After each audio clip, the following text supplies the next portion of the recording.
Hello, what's going on, everybody, and welcome to another episode of the Defender Roundtable. As we celebrate Black History Month, there has been a lot of not so surprising twists in the Trump administration. And this time, this topic is all about, of course, Black History Month. There was a recent memo from the Department of Defense with the agency stating that identity months will no longer be celebrated. And so identity months are cultural identity themed days like Black History Month, like Pride Month. They say that they're trying to cancel it. So today we're going to explain the audacity of such claims with our esteemed panelists, Rashonda Tate, Aswad Walker, and Terrence Harris. So my question to you guys is, what was your reaction to this message? For me, it was, hey, let's make sure we make Black History Month blackety black. I'm talking go all the way back to black. Like they having the audacity to give us permission to do this. You know, Trump, like other presidents before him, signed a proclamation recognizing Black History Month. So it makes it seem like to his supporters, oh, he's recognizing it, but they're just doing everything they can to dismantle it. And I think we respond by being blacker than ever. Yeah, and we've been saying all along anyways, we need way more than a month and the shortest month of the year. So because of their comments, let's make sure we celebrate this thing 364 days out of the year, you know, and make sure we're celebrating us. But how dare them, give us permission or act like they can take it away from us. I mean, you know, please go. I mean, like this guy, it's every day, but I just feel like this is his opportunity to continue to not do the damn job that he was voted into office to do. He keeps up this kind of rhetoric, this kind of nonsense, and it's to get a reaction from people and his base. But it's ridiculous. We don't need his permission, and we don't accept it or reject it. To hell with him.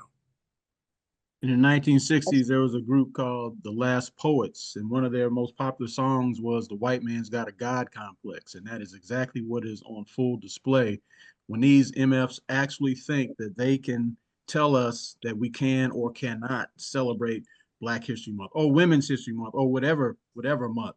You know, these white males are off the chain, off the reservation, whatever you want to call it, and absolutely to hell with them. But what is really irking me is the silence from Black folk who supported Trump and who support, that side of the political aisle. They ain't saying nothing. It's like they are so white identified that they can't stand up at all for anything Black at all.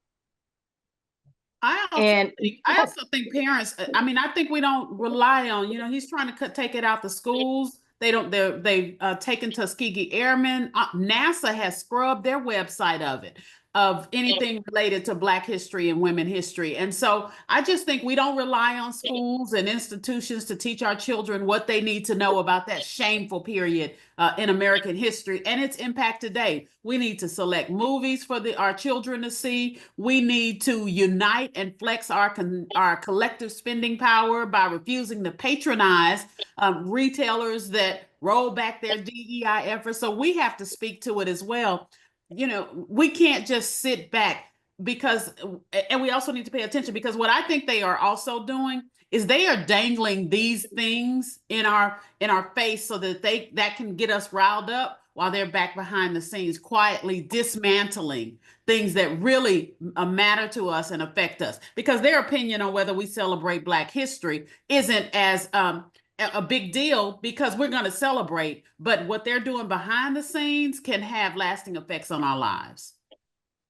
I remember growing up in Shaker Heights, Ohio, where the kids, when we were in elementary school, and it used to shock us. So, when it was time to leave school, there were buses, and there were buses for us, and then there were buses for Jewish kids because they went to Hebrew school after school. And I think that it's time for us as a Black community across the country to look at this and think about, maybe we need to set something up for our kids like that, where they'll after school, they'll get, a heavy dose of who they are, what they are, what they came from, and on our history. And so I think that maybe once again, as we've talked about how this time is going to be difficult for us, but this is our opportunity to really kind of muscle up and rethink how we've been doing things, and not rely on the system to educate our children about our history. And I think that that's something that can be learned and gleaned from this. Amen. And to Rashonda's point, someone once said that, if you continue to bend over, folk are going to continue to kick you in the behind. And they are going to continue to do that until they feel consequences and repercussions for their actions, whether those consequences and repercussions be economic or whatever. But they have to feel it, or they're not going to stop. And, to Terrence's point, absolutely, we've got to take control of that. And it's got to be families, it's got to be our faith institutions. Everybody has to buy into this. And, those companies that rely on Black dollars for their bottom line, they got to buy in too, or we should buy out from them. I mean, even as far as speaking on education, because we are talking about Black History Month. It is the shortest time of the year. And then we're seeing our kids in the schools. I mean, remember that time, the 1619 Project, and the aim to downplay the role of slavery and systematic racism in the U.S. history. That was a thing at one point, right? And we're clearly seeing it trickle in to our public schools. So, can you share some examples of how these efforts have impacted the ability for our future generations? Because this right here, just even this rhetoric alone has consequences for our young people. Because I'm scared. I sit here and I'm like, okay, the Black history that I learned in school was not a problem. Like we watched Roots, we watched Amistad, we talked about these things in school. So the fact that these things are not even, it's almost forbidden. I don't understand it. I will never understand it. So there's a spirit. Go ahead. So there's already a problem with the erasure, especially of Black women. I just had a discovery on a Black woman who started the Harlem Renaissance, Jessie Redmond Fawcett. Didn't know anything about her. And I'm a writer, but that's because we've had an erasure over the years. It's about to go to a whole other level now if we aren't vigilant in making sure that our children are learning our Black history. They think that Black history, that American history is what we need to know. Black history is American history and needs to continue to be taught. And if they won't do it, we got to figure out how we can. And I was just going to add, there's a term. Rashonda, I mean, let our audience know about like the books you write. Like, wasn't there one book that an ISD was banning? Or please let our audience know about what was happening with that. Yeah, I'm working now. I just found out my son's sitting in a class and one of my books has been banned. And that is the start. So I go to the list to see what else is on there. It's a bunch of Black authors. It's a bunch of Hispanic authors. So this is how they silence our voices. And we're not at the board meetings. Black and brown people aren't at the board meetings. So you have one person, one parent, one white parent decide, I want this book off the shelf. And they're getting them off the shelf. Octavia Butler is a phenomenal author. She's on the list. And so that is just part of how they erase us from history. And we're too busy over here posting on social media how we're going to Target and put all this stuff in our baskets and leaving it and walking out. And that's not doing anything. I've seen that going up and down my timeline. We have to do real tangible things, like show up at these board meetings and be vocal, like show up and speak out at places where it matters, not making TikTok videos of us doing things that only create more work for the Target employees. Octavia Butler, it's amazing that you would say that, because her books, Parable of the Sower, Parable of the Talents, are talking about literally what's going on right now. She's she's an ancestor now, but she was an Afrofuturistic author, and she literally predicted from her writings what we are going through literally right now. And I was just going to add, there's a term called epistemic violence. It's not, the violence like someone punches you in the face, but it's removing a people's story from the history books and not teaching it.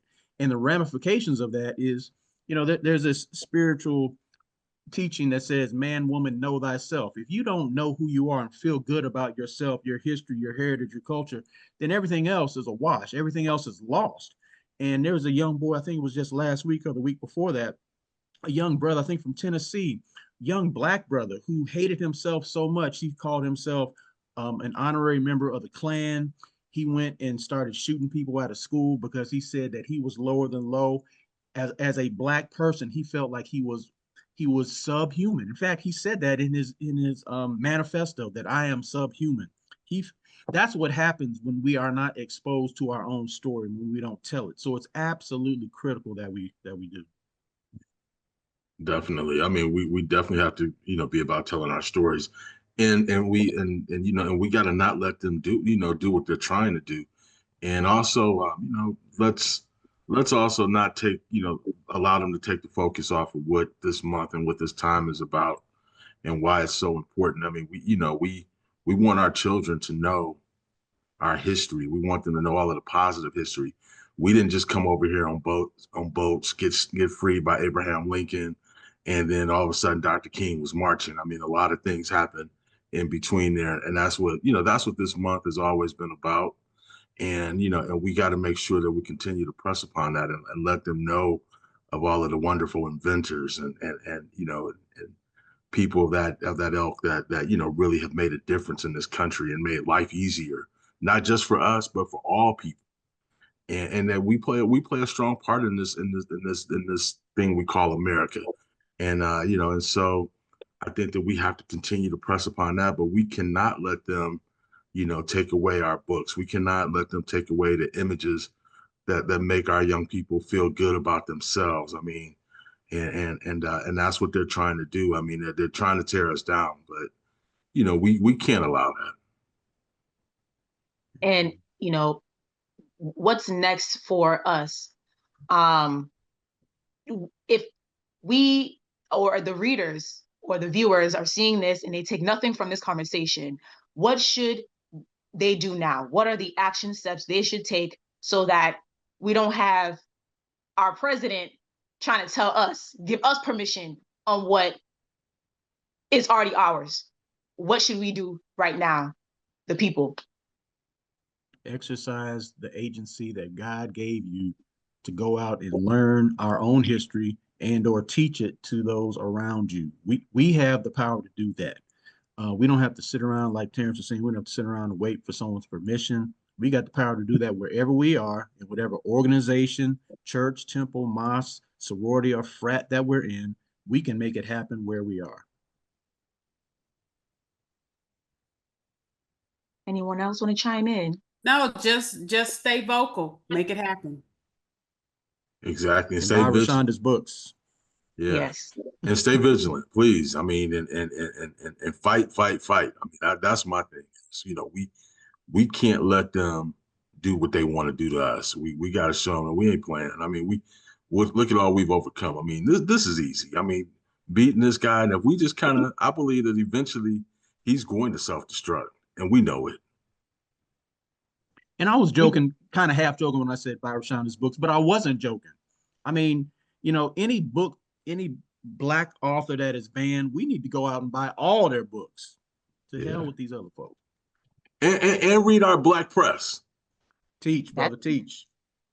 Read our Black press. I mean, if you want to know the truth and you don't want it whitewashed, come to your Black press wherever you are in this country. I mean, and make sure you support them. And that's right, Taryn. So at the end of the day, if you guys enjoyed this conversation and you want the real, please subscribe to our YouTube page. Follow us on all the social media platforms. We are there, and support the Black press. Again, thank you for joining us at the Defender Roundtable. We will see you again next week.